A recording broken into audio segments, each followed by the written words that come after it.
Hi, in today's tutorial I'm going to show you how to hide folders on the Windows 11.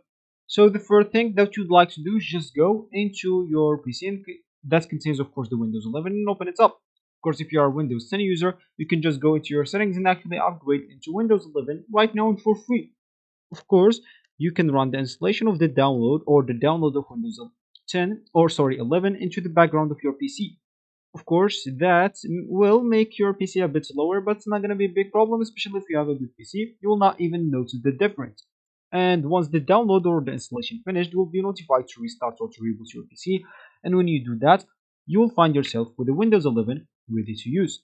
Of course, you will be able to go back into your Windows 10 whenever you want with a recovery pause. But I bet when you get used to Windows 11, you will like it much better and you will not go back for any reason.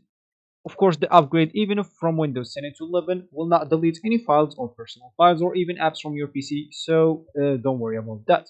And as we said in the beginning of the video, is we would like to hide some folders on the Windows 11. So if you choose to hide a file from your desktop as an example, or from your folder, you'd like to navigate to the file or the folder you want to hide.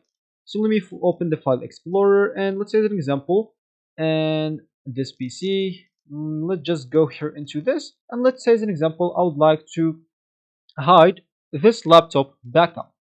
So what can I do?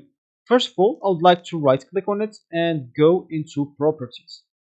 Once I am here, all I need to do is just choose this hidden option and click at apply, and of course apply this changes for this folder and subfolders and files. Click at OK and wait for this. Once it's finished, click on OK, and as you can see, this folder is hidden, and you'll be good to go. So this is actually for this tutorial. I hope you like it. Thank you guys for watching it. Goodbye.